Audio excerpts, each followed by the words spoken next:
Bonjour à toutes et à tous, bienvenue dans les énergies de la première nouvelle lune de l'année 2022. Une année qui commence avec un beau trigone de terre entre le Soleil et Uranus. Sur les 11e degrés des signes du Capricorne et du Taureau. Donc c'est un aspect qui se forme le 1er janvier, qui est un joli clin d'œil, une belle géométrie céleste pour démarrer une année qui s'annonce encore bien intense, un aspect qui nous parle de liberté et qui nous invite à conquérir notre liberté intérieure. Et puis comme il se forme sur les 11 degrés du Capricorne et du Taureau, eh bien, il nous renvoie à la vibration du 11, qui est une puissante énergie d'alignement, en lien avec la 11e lame du tarot de Marseille, la force. Et cette vibration nous propose de contacter notre propre force intérieure, en nous verticalisant dans notre axe. Donc vous pouvez le faire là si vous voulez, et répéter après moi. Je suis une femme ou un homme debout, centré, connecté à son corps et à son ventre. Le monde nouveau que je souhaite voir éclore existera si je nourris mon feu intérieur. Vous pouvez vous dire ça si ça vous parle, si ça résonne. Ça peut être un joli mantra pour démarrer cette année, pour cette nouvelle lune. Donc cette nouvelle lune, elle se forme le 2 janvier, dans le signe du Capricorne, à 18h33, temps universel. Ce qu'il faut savoir, c'est que la première nouvelle lune de l'année, en fait celle qui suit la fête de Yule, la célébration de Yule, Noël, c'est une nouvelle lune importante car elle accompagne un nouveau cycle énergétique, un nouveau cycle solaire. Celui de la renaissance du soleil, celui de la victoire de la lumière sur l'ombre. Et donc même si c'est l'hiver et que nous pouvons vivre cet hiver, particulièrement avec la réactivation du carré Uranus-Saturne qui nous plonge dans une sensation de privation de liberté et dans de la déprime, eh bien cette nouvelle lune prépare un grand renouveau. Alors bien sûr, elle réactive le carré Uranus-Saturne.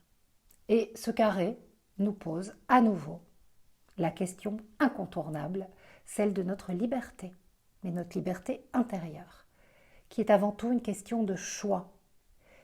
Et ces choix que nous faisons ne dépendent que de notre capacité à nous libérer de nos croyances, de nos habitudes, de nos dogmes, de nos schémas de pensée enfermants.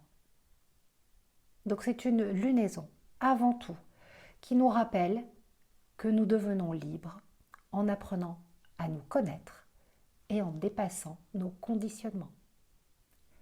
C'est la seule façon d'être libre.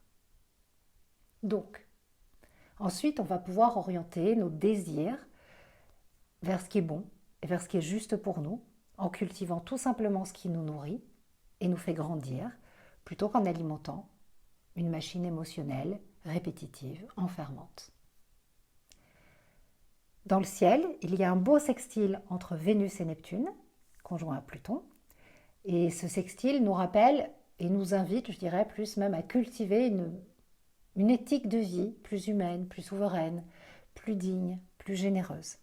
Tandis que Mars, qui est en Sagittaire, au sextile de Saturne et au carré de Neptune, eh bien, il nous rappelle quant à lui d'agir avec bon sens, avec discernement, en nous appuyant en fait sur notre intelligence émotionnelle, car c'est avec la puissance alchimique du cœur et non avec un mental conditionné que nous allons pouvoir créer un nouveau monde où le cœur est ouvert, un nouveau monde de lumière, de paix et d'harmonie. Et c'est ce que nous souhaitons tous et toutes. Alors ce qu'il faut savoir, c'est que cette nouvelle lune, et ça c'est très important, elle ouvre un nouveau Kala Sarpa Yoga. Qu'est-ce qu'un Kala Sarpa Yoga? Je vous invite à aller découvrir les articles de mon ami Bernard Duchâtel, astrologue émérite et passionné d'astrologie védique à ce sujet. Vous tapez Bernard l'astrologue, vous tomberez sur son site internet. Il nous explique en fait que quand tous les astres se confinent d'un côté de l'axe des nœuds lunaires, en fait nous entrons dans un Kala Sarpa Yoga. Et c'est le cas avec cette nouvelle lune, jusqu'à la pleine lune. Ce qu'il faut savoir, c'est que lors des périodes de Kala Sarpa Yoga, eh bien en fait nous sommes plus que d'habitude captifs du serpent du temps. Et en fait, le libre arbitre est au plus bas parce que le destin collectif empiète totalement sur les destinées individuelles. Je pense que ça, on peut quand même sacrément le ressentir. Par contre, ce qui est très intéressant, c'est que le temps du serpent, c'est un temps privilégié pour des mutations et des prises de conscience. Ce qu'il faut que vous sachiez aussi, c'est qu'en 2022, on va vivre 4 temps du serpent. Une première phase de mue a eu lieu en décembre. Vous avez vu ce qui s'est passé. On a vraiment senti ce libre arbitre qui se refermait. Mais c'est un temps de mue. Alors, prenez date, vous l'avez dans le Moon Journal, mais prenez note des dates de ces périodes d'ouverture de conscience. Malgré tout, c'est surtout ça qu'il faut retenir. Donc la première, c'est de la nouvelle lune du 2 janvier à la pleine lune du 18. Ensuite, il y en aura une autre, je vous en parlerai à chaque fois, du 1er février à la pleine lune du 16 février. Une troisième du 2 mars à la pleine lune du 18 mars. Et enfin, le dernier temps du serpent, du 1er avril à la pleine lune du 16 avril. À mon sens, on va vraiment ressentir cet enchaînement et on ne va pas se sentir vraiment libre. Enfin voilà, il y a des gros enjeux au terme de liberté, mais on va se sentir pieds et poings liés jusqu'à ces dates-là. Et sachez qu'il n'y aura plus de Kala Sarpa Yoga avant 2036. Donc les choses vont vraiment bouger avec le printemps. Donc soyons conscients que ces cycles de mue sont très importants et que si les choses ne bougent pas à l'extérieur, c'est parce qu'en fait on doit réaliser nos propres mues. Et c'est à ça que sert ce temps du serpent. Donc pas la peine de vous agiter dans tous les sens. On est en pleine énergie Capricorne, c'est l'hiver. Ça se passe à l'intérieur là. Hein, c'est les faux départs. 1er janvier, yeah, n'importe quoi, c'est tout doux, tout doux. Alors je vous propose de regarder un petit peu plus loin.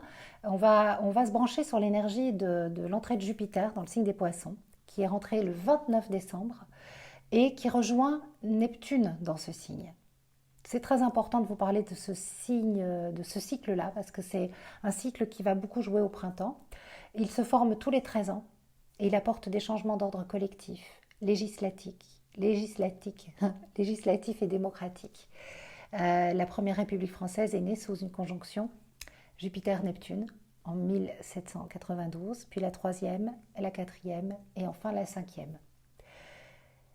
Dans le signe des Poissons, j'en ai déjà parlé, mais pour moi, ce cycle Jupiter-Neptune évoque une dissolution, la fin d'un cycle, une espèce de grande lessive globale, collective, en vue d'un important renouveau qui se prépare, avec d'abord l'entrée de Jupiter et de Neptune en Bélier, de Pluton en Verseau et ultérieurement d'Uranus en Gémeaux.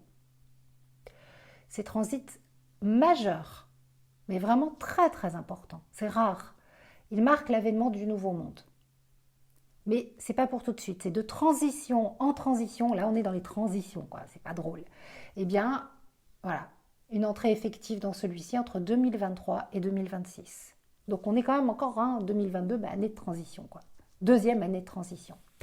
Donc pour que le renouveau s'installe, il faut nettoyer, il faut purifier, il faut libérer. Et c'est à ça que le cycle Neptune-Jupiter va servir. Il va enclencher, en fait, si vous voulez, cette espèce de nettoyage, cette grande lessive.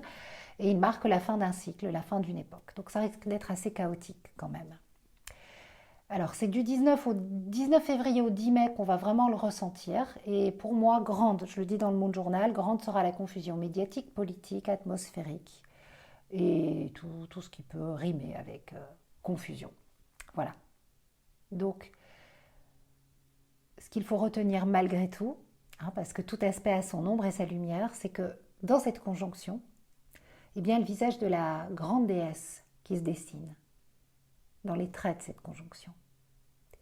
Et pour moi, elle émerge des flots telle Aphrodite, née de l'écume de la mer, qui émerge du chaos pour danser sur les ondes. Et elle nous invite à danser notre féminitude, donc notre énergie féminine, que nous soyons hommes ou femmes, dans nos élans créatifs. Et des élans créatifs dévoués au service. Et elle nous invite à faire croître l'amour et la douceur sur Terre. Voilà. Donc je vous souhaite, sur ces mots d'amour et de douceur, une belle année 2022, une très belle nouvelle lune en Capricorne. Je souhaite de tout cœur que ce nouveau cycle énergétique vous permette de trouver la paix et l'amour dans votre cœur, afin que toutes ces belles énergies rayonnent et se propagent sur la Terre. Voilà. Je vous remercie. Si vous souhaitez commander le Moon Journal en version PDF, puisqu'il n'est plus disponible en version papier, les derniers exemplaires ont été vendus, vous pouvez le faire sur Astroéthique. Et à partir de mercredi, le nouveau tapis d'oracle. Voilà, je l'ai voulu dans des couleurs terre et or, je trouvais que c'était doux. J'ai fait un essai en fait, j'avais envie de cet effet un peu doré et je suis très très contente du résultat. Donc il y a une nouvelle session de vente qui s'ouvre à partir de mercredi. À partir de mercredi, 10h du matin. Tous au rendez-vous pour commander. Dépêchez-vous, ils partent super vite. J'en fais reproduire, hein, mais là, voilà, j'en ai en stock. Et donc, voilà, on va démarrer l'année avec beaucoup de douceur parce que le tissu, il est tout doux. Je vous embrasse bien fort. Belle, belle, belle lunaison. Belle année 2020. Haut les cœurs. Et n'oubliez pas, si vous sentez que vraiment l'étau se resserre, ah ouais, c'est le Kalasarpa Yoga. Allez, je me remets en phase et j'effectue ma propre mue. Le changement viendra de moi, pas de l'extérieur. N'attendez pas que le changement vienne de l'extérieur. Il est en train de se mettre en place chez tout le monde, à son chemin, à son rythme, par l'intérieur.